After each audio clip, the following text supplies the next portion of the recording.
Hello friend, जय हिंद। आज हम लोग रसायन शास्त्र का मतलब फर्स्ट चैप्टर देखेंगे और इससे जितना भी मतलब इम्पोर्टेंस क्वेश्चन है आपको मैं इसमें करवाऊंगा इसमें। और इससे एक ही वीडियो से आपका मतलब ऑब्जेक्टिव सब्जेक्ट लघुत्तरीय दीर्घोत्तरीय सब आपका कंप्लीट इसी में कंप्लीट हो जाएगा। तो इसीलिए आप वीडियो को शुरू से लेके अंत तक अच्छे से देखने का प्रयास कीजिएगा। अगर आप लोग इकोनॉमिक्स और पॉलिटी यानी लोकतांत्रिक और अर्थव्यवस्था और आपदा प्रबंधन का वीडियो नहीं देखे है तो मिशन बोर्ड के प्लेलिस्ट में जाकर मतलब इसका वीडियो देख लीजिए। उसको भी हम लोग कंप्लीट कर दिए हैं और उससे बाहर एक भी क्वेश्चन नहीं आएगा। इसीलिए मैं बार बार बोलता हूँ आपको उसको भी देखिए और जो भी वीडियो मैं अपने चैनल पर अपलोड करता हूँ आप इसको अधिक से अधिक बार देखने का प्रयास कीजिए। तो आप भी देखिए और अपने दोस्तों को भी दिखाइए। तो मतलब अब हम लोग क्वेश्चन को स्टार्ट करते हैं और चलिए समझने का प्रयास करते हैं। 1 मिनट आपसे मैं तो चलिए अब हम लोग क्वेश्चन को स्टार्ट करते हैं। कल वीडियो हम लोग इसलिए अपलोड नहीं कर पाए, कल वीडियो बना था बट उसमें क्लियरिटी नहीं था, जो भी क्वेश्चन था उसका क्लियरिटी नहीं था, इसीलिए हम लोग उसको अपलोड नहीं कर पाए। आज से जो भी क्वेश्चन होगा हम लोग डेली अपलोड करेंगे। तो चलिए अब देखिए इसका फर्स्ट वाला क्वेश्चन क्या है, इसको अच्छे से हम लोग समझने का प्रयास करते हैं। देखिए बोल क्या रहा है, जो रासायनिक अभिक्रिया में भाग लेता है वह क्या कहलाता है। क्या बोल रहा है, जो रासायनिक अभिक्रिया में भाग लेता है वह क्या कहलाता है, तो वह अभिकारक कहलाता है। यहाँ पे आप लोग समझने का प्रयास कीजिए क्या हो रहा है। जैसे H2 प्लस O2 बराबर क्या बनता है, H2O H2O बनता है ना। तो देखिए इधर वाला जो है ये वाला, इसको हम लोग बोलते हैं अभिकारक। क्या बोलते हैं फ्रेंड, अभिकारक। क्या बोलते हैं इसको, अभिकारक। और जो बना है इसको हम लोग बोलते हैं प्रतिफल या उत्पाद। प्रतिफल या उत्पाद, प्रतिफल या उत्पाद। 1 मिनट फ्रेंड, तो समझ गए आप लोग अभिकारक किसे बोलते हैं और प्रतिफल किसे बोलते हैं। तो 1 मिनट सॉरी। तो इधर वाला H प्लस O2 जो था प्लस क्या बन रहा है H2O। तो इसको क्या बोलते हैं हम लोग, अभिकारक, और इसको क्या बोलते हैं प्रतिफल। जो भाग लेता है उसके अभिकारक बोलते हैं और जो भाग लेने के फलस्वरूप बनता है उसे क्या बोलते हैं, प्रतिफल बोलते हैं या उत्पाद बोलते हैं। ठीक है फ्रेंड, तो आपको कोई दिक्कत, तो समझ गए। तो क्या बोल रहा है, जो रासायनिक अभिक्रिया में भाग लेता है उसे क्या बोलते हैं, तो अभिकारक बोलते हैं। और उसके फलस्वरूप नीचे वाला क्वेश्चन क्या है, जो रासायनिक अभिक्रिया के फलस्वरूप बनता है उसे क्या बोलते हैं, उत्पाद या प्रतिफल। ये आपका ऑब्जेक्टिव क्वेश्चन है। ठीक है, चलिए तो अब हम लोग इसको मतलब आगे वाला क्वेश्चन को जो है इसको हम लोग देखने का प्रयास करते हैं। आप इसको जो नोट है इसको नोट को कर सकते हैं आप लोग, और अच्छे से मतलब करने का आप लोग प्रयास कीजिएगा। अभिकारकों और उत्पादों को जब शब्द द्वारा व्यक्त किया जाता है तो उसे क्या कहते हैं, तो उसे हम लोग शब्द समीकरण कहते हैं। क्या कहते हैं फ्रेंड, उसे हम लोग शब्द समीकरण कहते हैं। चलिए अब हम लोग आगे देखते हैं, आगे वाले जो भी क्वेश्चन है इसको हम लोग समझने का प्रयास करते हैं। देखिए यहाँ से आपसे पूछ देगा रासायनिक समीकरण किसे कहते हैं, तो यहाँ से लेकर आप यहाँ तक लिख लीजिएगा, आपको मैं समझा दे रहा हूँ। देखिए बोल क्या है, जब वाक्य समीकरण के संक्षेप में लिखा जाता है तो उसे शब्द समीकरण कहते हैं। क्या कहते हैं फ्रेंड, उसे शब्द समीकरण कहते हैं। और जब शब्द समीकरण को सूत्र के द्वारा व्यक्त किया जाता है तो उसे रासायनिक समीकरण कहते हैं। आपसे पूछेगा शब्द समीकरण किसे कहते हैं, तो यहाँ से लेकर यहाँ तक लिख दीजिएगा, पद नंबर हो जाएगा। जब वाक्य समीकरण को संक्षेप में लिखा जाता है तो उसे शब्द समीकरण कहते हैं। और जब शब्द समीकरण को सूत्र के द्वारा लिखा जाता है तो उसे क्या बोलते हैं फ्रेंड, रासायनिक समीकरण बोलते हैं। क्या बोलते हैं, रासायनिक समीकरण बोलते हैं। तो आपको शब्द समीकरण समझ आ गया, रासायनिक समीकरण का जैसे मान लीजिए H2 प्लस O2, इसको हम लोग क्या बोले, कौन सा फ्रेंड बोलेंगे, इसको कौन सा समीकरण बोलते हैं, तो हम लोग इसको रासायनिक समीकरण बोलेंगे। कौन सा समीकरण बोलेंगे, रासायनिक समीकरण बोलेंगे। क्यों, क्योंकि यह सूत्र के द्वारा लिखा जा रहा है। क्यों, क्योंकि यह सूत्र के द्वारा लिखा जा रहा है। और यहीं पे हाइड्रोजन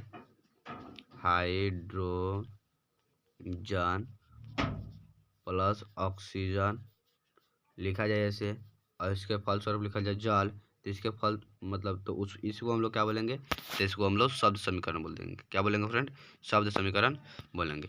तो चलिए अब हम लोग आगे देखते हैं क्या बोल रहा है अभिकारक और प्रतिफल। आप लोग उसको नोट कर लीजिएगा। चलिए अभिकारक और प्रतिफल यानी उत्पाद। देखिए जब हाइड्रोजन तथा ऑक्सीजन आवास में अभिक्रिया करता है तो अभिक्रिया के फलस्वरूप जल का निर्माण होता है। तो जल का निर्माण होता है तो इसको अभिकारक बोलते हैं और इसको प्रतिफल बोलते हैं। ये आप लोग इसको भली बात जानती है। चलिए अब देखते हैं क्या है, बोल रहा है क्या, सॉरी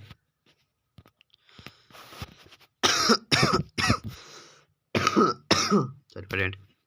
देखिए क्या बोल रहा है, रासायनिक समीकरण को कितने प्रकार, मतलब रासायनिक समीकरण के दो प्रकार होते हैं। आपसे ऑब्जेक्टिव सवाल बन के आ जाएगा। रासायनिक समीकरण कितने प्रकार होता है, रासायनिक समीकरण के दो प्रकार। तो कौन कौन होता है, संतुलित समीकरण और रासायनिक समीकरण। जिसके परमाणु समान होते हैं उसे संतुलित समीकरण बोलते हैं। जिसके परमाणु या अणु समान नहीं होते हैं उसे रासायनिक समीकरण बोलते हैं। जिसके अणु और परमाणु दोनों समान होते हैं उसको संतुलित समीकरण। जिसके अणु और परमाणु दोनों समान नहीं होते हैं उसको क्या बोलते हैं, असंतुलित समीकरण। ठीक है फ्रेंड, कोई दिक्कत। चलिए अब क्या है, बोल रहा है किसी भी रासायनिक समीकरण को संतुलित करना क्यों आवश्यक होता है। भाई बात सही है, रासायनिक समीकरण को संतुलित करना क्यों आवश्यक होता है।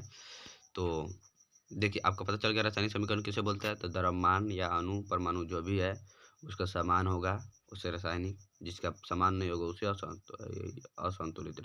असंतुलित समीकरण। तो वही बोल रहा है किसी भी रासायनिक समीकरण को संतुलित करना क्यों आवश्यक होता है। तो द्रव्यमान संरक्षण के सिद्धांतों का पालन कराने के लिए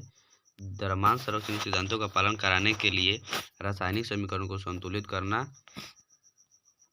आवश्यक होता है, क्योंकि इस सिद्धांत के अनुसार रासायनिक अभिक्रिया के बाद द्रव्यमान का ना ही निर्माण होता है और ना ही विनाश होता है। नहीं निर्माण होता है, नहीं विनाश होता है। तो आप समझ गए किसी भी रासायनिक समीकरण को मतलब संतुलित करना क्यों आवश्यक होता है।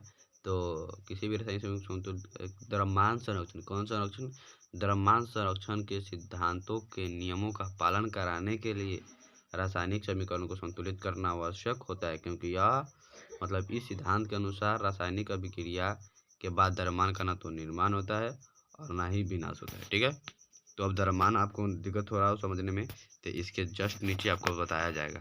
देखिए क्या बोल रहा है, चलिए आप लोग समझिए अब द्रव्यमान। तो क्या आ रहा है, द्रव्यमान संरक्षण का सिद्धांत क्या है। तो इस सिद्धांत के अनुसार रासायनिक अभिक्रिया द्रव्यमान का न तो निर्माण होता है और न ही विनाश होता है। मतलब ये थी द्रव्यमान संरक्षण के सिद्धांत के अनुसार क्या होता है, ना तो उसका रासायनिक अभिक्रिया में निर्माण होता है ना क्या होता है, विनाश होता है। तो छोटे छोटे डिफिनेशन है, आप लोग इसको याद करने का प्रयास कीजिएगा और लिखने का प्रयास कीजिएगा। ठीक है, तो द्रव्यमान संरक्षण का सिद्धांत क्या है, तो इस सिद्धांत के अनुसार रासायनिक अभिक्रिया द्रव्यमान का न तो निर्माण होता है और न ही क्या होता है, विनाश होता है। ठीक है फ्रेंड, तो अब हम लोग आगे चलते हैं। चलिए आगे देखिए, अब आगे क्या है, वही बोल रहा है। अब क्या बोल रहा है, रासायनिक समीकरणों को कितने तरीके से संतुलित किया जा सकता है। आप लोग वीडियो के अंत तक बने रहिएगा, क्योंकि इस वीडियो में आपको ऑब्जेक्टिव सब्जेक्टिव लघुत्तरीय दीर्घोत्तरीय सब आपको कंप्लीट कराया जाएगा। चलिए, तो कितने तरीके से किया जाता है, तो रासायनिक समीकरण को प्रायः दो तरीकों से संतुलित किया जाता है। कितने तरीकों से संतुलित किया जाता है, तो दो तरीके से, अनुमान विधि या तिरतुक्का विधि से या बीजगणितीय विधि से। ठीक है, तो आपसे ऑब्जेक्टिव सवाल बन के आएगा, रासायनिक समीकरण कितने तरीके से संतुलित किया जाता है, तो दो तरीके से। कौन कौन, अनुमान विधि या तिरतुक्का विधि, और दो में बीजगणितीय विधि से। ठीक है फ्रेंड, कोई दिक्कत। चलिए अब हम लोग समझ लेते हैं इस वाले क्वेश्चन को।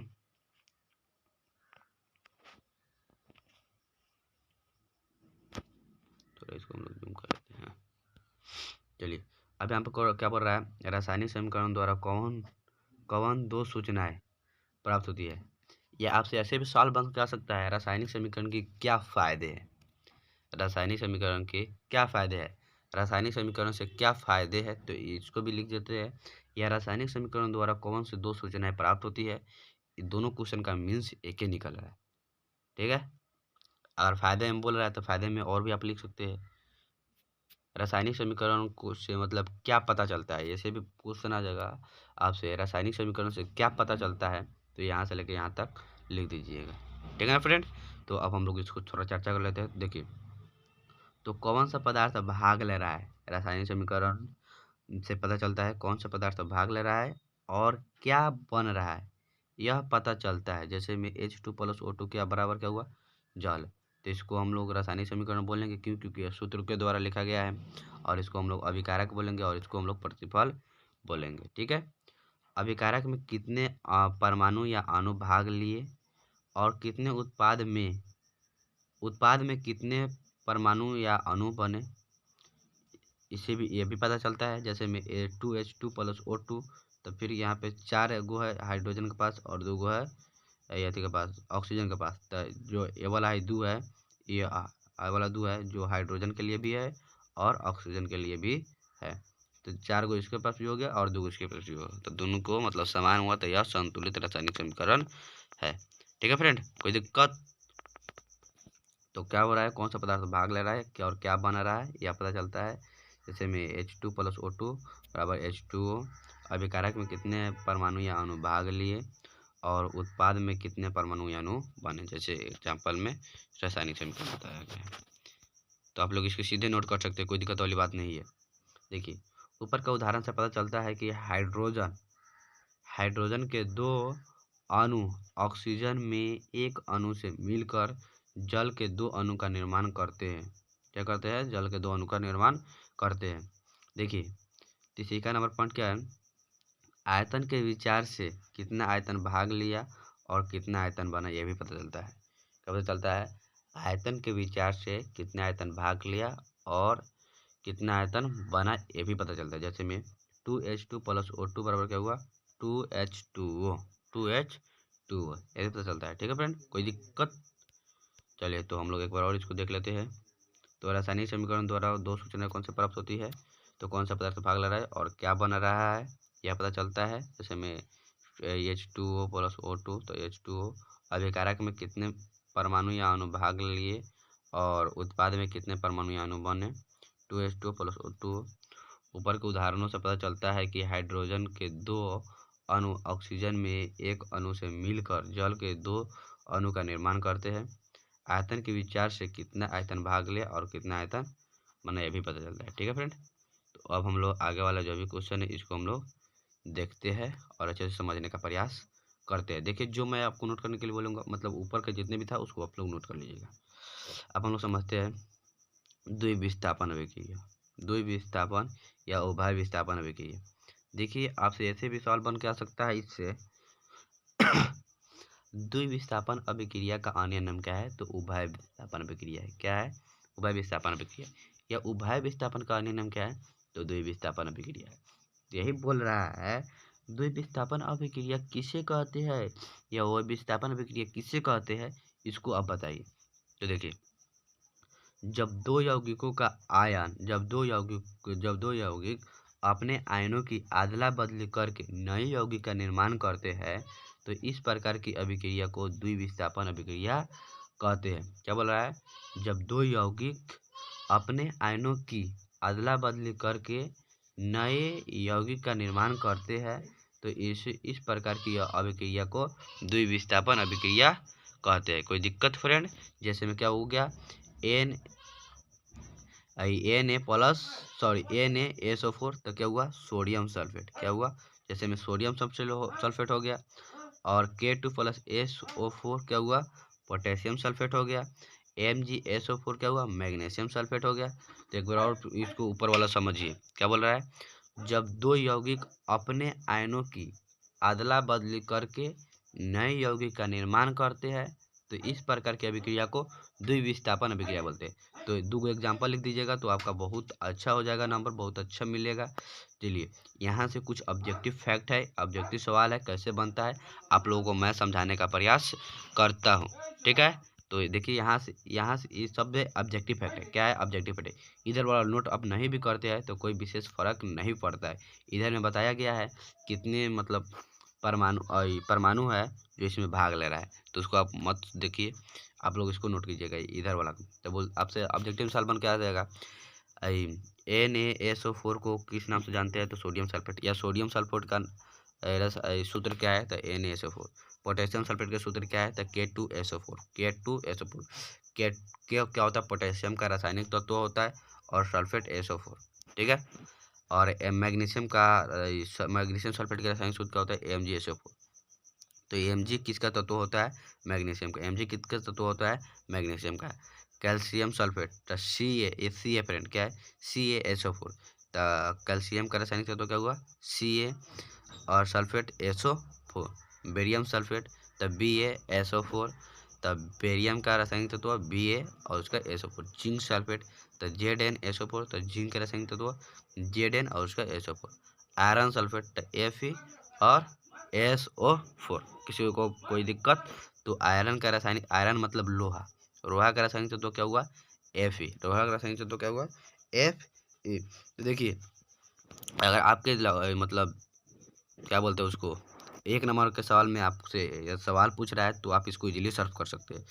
Sodium sulphate Na plus NaSO4, potassium sulphate K2SO4, magnesium sulphate MgSO4, और calcium sulphate CaSO4, barium sulphate BaSO4, zinc sulphate ZnSO4, iron sulphate FeSO4। कोई दिक्कत? चलिए अब हम लोग इसको समझते हैं। चलिए देखिए क्या है। 1 minute, sorry, 1 minute friend, sorry. देखिए क्या बोल रहा है? अवक्षेपण अभिक्रिया क्या है? क्या बोल रहा है? अवक्षेपण अभिक्रिया क्या है? तो वैसी रासायनिक अभिक्रिया जिसमें अवक्षेप का निर्माण होता है उसे अवक्षेपण अभिक्रिया कहते हैं। क्या फ्रेंड? वैसी रासायनिक अभिक्रिया जिसमें अवक्षेप का निर्माण होता है उसे अवक्षेपण अभिक्रिया कहते हैं, ठीक है। तो वैसी रासायनिक अभिक्रिया जिसमें अवक्षेप का निर्माण होता है उसे अवक्षेपण अभिक्रिया कहते हैं, ठीक है फ्रेंड। कोई दिक्कत? जैसे में क्या है? Pb यानी lead nitrate, lead nitrate potassium Ki, मतलब क्या बना इसको? PbI2, और मतलब उष्मा जो है वह नीचे जा रही है, ताकि NO3। इसको मतलब आप लिख लीजिएगा। 2 नंबर का सवाल में आ रहा है, तो ये सूत्र आप यहाँ से लेके यहाँ तक भी लिख सकते, तो आपका 2 नंबर हो जाएगा, ठीक है फ्रेंड। कोई दिक्कत? जिसमें अवक्षेप का निर्माण उसे अवक्षेपण अभिक्रिया कहेंगे, ठीक है। तो कुछ ऑब्जेक्टिव सवाल बनने वाला है, आप लोग इसको देखिए।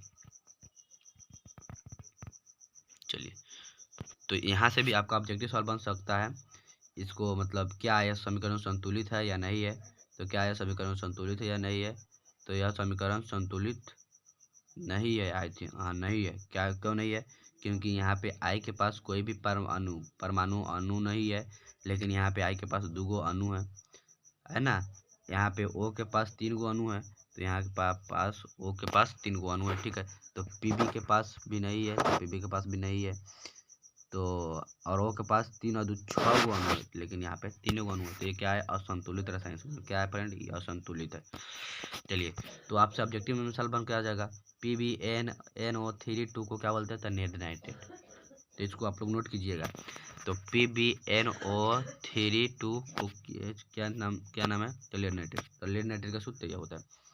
सोडियम नाइट्रेट का सूत्र, तो Na। सोडियम का रासायनिक तत्व क्या होता है? Na, और नाइट्रेट NO3। पोटेशियम नाइट्रेट, तो KNO3। पोटेशियम नाइट्रेट का सूत्र क्या होता है? तो KNO3। मैग्नीशियम नाइट्रेट का सूत्र क्या होता है? MgNO3। कैल्शियम नाइट्रेट का सूत्र क्या होता है? CaNO3। जिंक नाइट्रेट का सूत्र क्या होता है? तो ZnNO3, ठीक है। और बेरियम नाइट्रेट का सूत्र क्या होता है? तो BaNO3। कोई दिक्कत? यहाँ पे आप इसको नोट कर लीजिएगा।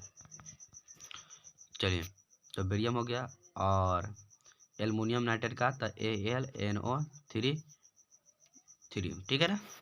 तो अगर आपसे ऑब्जेक्टिव आंसर बन के आएगा, सोडियम नाइट्रेट का सूत्र क्या होता है? तो NaNO3। पोटेशियम नाइट्रेट का सूत्र क्या होता है? तो KNO3। उसी तरह कैल्शियम का तो CaNO3, बेरियम का तो BaNO3। अगर ऑब्जेक्टिव में सवाल बन के आएगा, तो देखिए ऑब्जेक्टिव में सवाल यहीं से बन कर ही आएगा। अगर सूत्र से आ रहा है तो इसी सूत्र से ऑब्जेक्टिव में सवाल बन के आ रहा है, मेरा दावा है। आप लोगों से। ठीक है फ्रेंड, तो आपका जो भी ऑब्जेक्टिव है यहीं से आपका ऑब्जेक्टिव का सवाल बन के आएगा। तो इसीलिए आप लोग वीडियो को अंत तक देखिए और अच्छे से देखिए, समझने का प्रयास कीजिए, आप भी देखिए और अपने दोस्तों को भी दिखाइए। चलिए अब हम लोग समझ लेते हैं आगे वाला क्वेश्चन क्या है, उदासीन अभिक्रिया। तो देखिए इसमें थोड़ा इसका परिभाषा हो गया, थोड़ा लंबा चौड़ा लिखा गया है, फिर भी कोई बात नहीं, इसके नीचे वाला जो परिभाषा है वो बहुत शॉर्ट है, आप लोग उसको मतलब याद कर लीजिएगा और नोट करने का प्रयास कीजिएगा। चलिए क्या बोल रहा है, उदासीनी अभिक्रिया, उदासीनीकरण अभिक्रिया जिसे क्या बोलते हैं, न्यूट्रलेशन रिएक्शन। तो क्या बोल रहा है, द्विविस्थापन अभिक्रिया जब अम्ल और क्षार के बीच होता है उसे उदासीन अभिक्रिया कहते हैं। क्या बोल रहा है, द्विविस्थापन अभिक्रिया जब अम्ल और क्षार के बीच होता है उसे उदासीनीकरण अभिक्रिया कहते हैं। क्या कहते हैं, उसे उदासीनीकरण अभिक्रिया कहते हैं। ठीक है फ्रेंड, तो जब द्विविस्थापन अभिक्रिया जब अम्ल और क्षार के बीच होता है उसे क्या बोलते हैं फ्रेंड, उदासीनीकरण अभिक्रिया कहते हैं। अब हम लोग इसको समझते हैं। तो उदासीनीकरण अभिक्रिया आएगा तो उसको भी लिख दीजिएगा, तो कोई दिक्कत वाली बात नहीं है। तो मतलब अब हम लोग समझते हैं संयोजन अभिक्रिया। तो आपको उदासीनीकरण अभिक्रिया समझ आ गया। तो द्विविस्थापन अभिक्रिया के फलस्वरूप मतलब अम्ल और क्षार आता है तो उसे क्या बोलते हैं, उदासीनीकरण अभिक्रिया। क्षार के फलस्वरूप जो लवण बनता है। अब देखिए हम लोग समझते हैं, आपसे ऑब्जेक्ट 2 नंबर सवाल बन क्या सकता है, संयोजन अभिक्रिया किसे कहते हैं, क्या चीज़, संयोजन अभिक्रिया। इसका क्वेश्चन क्या बनेगा, संयोजन अभिक्रिया किसे कहते हैं। तो आप इसका क्वेश्चन समझ गए। तो जब 2 या 2 से अधिक पदार्थ संयोग करके एक नए पदार्थ का निर्माण करते हैं उसे संयोजन अभिक्रिया कहते हैं। क्या बोल रहा है, जब 2 या 2 से अधिक पदार्थ आपस में संयोग करके एक नए पदार्थ का निर्माण कर रहे हैं उसे संयोजन अभिक्रिया कहते हैं। जैसे में H2+O2, क्या ये 2 पदार्थ है कि नहीं, अब इसके फलस्वरूप एक नया पदार्थ बन रहा है कि नहीं, बन रहा है कि नहीं, H2O, क्या एक ही पदार्थ ना बन रहा है, 2 तो नहीं ना बन रहा है। ये तो क्या बोल रहा है, जब 2 या 2 से अधिक पदार्थ संयोग करके एक नए पदार्थ का निर्माण करते हैं उसे संयोजन अभिक्रिया कहते हैं। तो H2+O2 तो 2 पदार्थ है, इसके फलस्वरूप एक पदार्थ का निर्माण हो रहा है ना मेरे भाई निर्माण हो रहा है कि नहीं, तो यही क्या हुआ, संयोजन अभिक्रिया हुआ। कोई दिक्कत, नो प्रॉब्लम। चलिए अब हम लोग इसको आगे समझने का प्रयास करते हैं। क्या है, आपसे फिर वही वाला बात, उदासीनीकरण अभिक्रिया क्या है, तो उसको लिखिए या इसको लिए, बात एक ही है मेरे भाई। ठीक है भाई, तो अपने आयनों की अदला बदली कर लवण और जल बनाता है उसे उदासीनीकरण अभिक्रिया कहते हैं। जो भी आयन है तो उसको मतलब अम्ल और, देखिए ऐसे भी अगर अम्ल और क्षार से अभिक्रिया कराइएगा तो उसके फलस्वरूप क्या बनते हैं, लवण और जल ही बनते हैं। जैसे यहाँ पे क्या हुआ, ये अम्ल है और ये क्या हुआ, क्षार है, इसके फलस्वरूप क्या हुआ, ये लवण बना और यह क्या बना, जल बना। ठीक है, तो अम्ल आपको समझ आ गया, HCl क्या है, अम्ल है, NaOH क्या है, तो यह क्षार है। आपके ऑब्जेक्टिव में सवाल बन के आएगा NaOH क्या है, तो यह क्षार है। ठीक है, तो समझ गए आप। तो अपने आयनों की अदला बदली कर लवण और जल बनाता है उसे उदासीनीकरण अभिक्रिया कहते हैं। ठीक है, तो HCl प्लस NaOH बराबर क्या हुआ, NaCl प्लस H2O, फिर क्या है NaNHO और KOH बराबर क्या हुआ, KNO3 प्लस H2O। तो ये क्या है, अम्ल है और क्या है, ये क्या है, क्षार है। इसके फलस्वरूप क्या बना, ये लवण बना और ये क्या बना, जल बना। इसी हम लोग क्या बोलते हैं, उदासीनीकरण अभिक्रिया बोलते हैं। ठीक है, कोई दिक्कत है फ्रेंड, चलिए नो डाउट। अब हम लोग आगे वाला जो भी क्वेश्चन है इसको हम लोग समझने का प्रयास करते हैं। 1 मिनट फ्रेंड थोड़ा,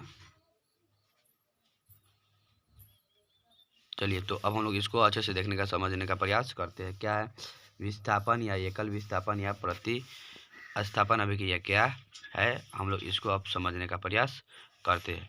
तो 1 मिनट फ्रेंड थोड़ा हम लोग इसको स्टॉप करते हैं, 1 मिनट। चलिए फ्रेंड, तो हम लोग इसको समझ लेते हैं। क्या है विस्थापन, एकल विस्थापन या प्रतिस्थापन अभिक्रिया, तीनों का मतलब एक ही है। अगर आप प्रतिस्थापन अभिक्रिया पूछे तो बात वही है, या एकल विस्थापन अभिक्रिया पूछे तो बात वही है, या विस्थापन अभिक्रिया पूछे तो बात वही है। तीनों का मतलब क्या होता है? एक ही होता है। तीनों का डिफिनेशन क्या होगा? एक ही होगा। क्या बोल रहा है? जब कोई तत्व दूसरे तत्व को उसके यौगिकों के विलयन से विस्थापित कर उसका स्थान स्वयं ले लेता है, उसे विस्थापन अभिक्रिया बोलिए, या प्रतिस्थापन अभिक्रिया बोलिए, या एकल विस्थापन अभिक्रिया बोलिए, बात एक ही है। ठीक है। तो जब कोई तत्व दूसरे तत्व को उसके यौगिक विलयन से विस्थापित कर उसका स्थान स्वयं ले लेता है, उसे विस्थापन अभिक्रिया कहते हैं। जैसे में क्या हुआ? आयरन प्लस कॉपर और सल्फेट। तो क्या हुआ? जो कॉपर है आयरन से कम क्रियाशील है, तो इसीलिए कॉपर के स्थान पर क्या हुआ? आयरन आ गया। तो Fe SO4 प्लस Cu, ये क्या हुआ? कौन सा अभिक्रिया हुआ? तो विस्थापन अभिक्रिया, या एकल विस्थापन अभिक्रिया, या प्रतिस्थापन अभिक्रिया। आपसे 1 नंबर में सवाल बन के आता है, यह कौन सा समीकरण है? तो यह एकल विस्थापन अभिक्रिया है और प्रतिस्थापन अभिक्रिया है। ठीक है। देखिए ZnCuSO4, तो ZnSO4 और Cu, तो Zn क्या है? कॉपर से अधिक क्रियाशील है, इसीलिए इसका स्थान यह स्वयं ले लिया। ठीक है। तो ये क्या हुआ? एकल विस्थापन अभिक्रिया हुआ और प्रतिस्थापन अभिक्रिया हुआ। कोई दिक्कत? तो आपको मतलब समझ आ गया। जब कोई तत्व दूसरे तत्व को उसकी यौगिकों के विलयन से विस्थापित कर उसका स्थान स्वयं ले लेता है, उसे विस्थापन या प्रतिस्थापन या एकल विस्थापन अभिक्रिया कहते हैं। जैसे में इसको आप लोग यहाँ तक लगते हैं, यहाँ तक इसको नोट कर सकते हैं और याद कर सकते हैं। ठीक है। कोई दिक्कत? तो अब हम लोग इसको समझते हैं, वो विशेष नहीं है। चलिए अब हम लोग आप लोग इसको चाहिएगा तो नोट कर सकते हैं, बट हम लोग अब इसको समझते हैं। क्या बोल रहा है? क्या बोल रहा है? अधिक क्रियाशील धातु अम्लों के साथ अभिक्रिया कर हाइड्रोजन को हटा देता है। क्या बोल रहा है? तो आपसे पूछ सकता है सब कौन सा अभिक्रिया है फ्रेंड? प्रतिस्थापन अभिक्रिया, एकल विस्थापन, या विस्थापन अभिक्रिया है। ठीक है ना। तो Fe2SO4, तो Fe आयरन हुआ और H2 हाइड्रोजन है, तो इसके मतलब स्थान पर मतलब Fe आ गया, तो FeSO4 प्लस H2O हो गया। तो ZnH2SO4, तो ZnH2SO4 प्लस H2, FeHCl, तो हाइड्रोजन का हटा देगा, तो FeCl प्लस H2O। ठीक है फ्रेंड। तो हम लोग का यहाँ पे क्वेश्चन जो भी है समाप्त हो रहा है। अब हम लोग आगे के वीडियो में और भी क्वेश्चन इसका है उसको डिस्कशन करेंगे। तो आप भी देखिए और अपने दोस्तों को भी दिखाइए। वीडियो को आप लोग अच्छे से देखने का प्रयास कीजिए और इसको आप लोग अच्छे से नोट बना लीजिएगा, और जहाँ पर भी आपका एग्जाम सेंटर मतलब पड़ेगा वहाँ पे इस नोट को ले जाइएगा। ठीक है। तो वीडियो मतलब इसको याद करने का प्रयास आप लोग अच्छे से कीजिएगा। आप लोग मतलब वीडियो को एक नहीं होगा, एक बार में नहीं समझ आ रहा होगा तो ये 2 बार देख लीजिएगा, आपको यहीं पे अच्छे से क्लियरिटी आ जाएगा। आप लोग वीडियो की स्क्रीनशॉट कर सकते हैं। तो अब हम लोग मैं आपसे विदा लूँगा कुछ ही क्षणों में। आप भी देखिए और अपने दोस्तों को भी दिखाइए। तो अब हम लोग चलते हैं, और आप मतलब पॉलिटी, इकोनॉमिक्स और अर्थव्यवस्था का वीडियो नहीं देखे हैं तो आप लोग उसको भी जाकर देख लीजिए। वही सब वीडियो से आपका क्वेश्चन बिहार बोर्ड में आएगा। उसके बाहर एक भी क्वेश्चन नहीं आएगा, वो ऑब्जेक्टिव हो या सब्जेक्टिव हो। ठीक है फ्रेंड। चलिए, तो आप लोग स्क्रीनशॉट, उम्मीद है आप लोग स्क्रीनशॉट कर लिए होंगे। तो मैं आप लोगों से विदा लूँगा। जय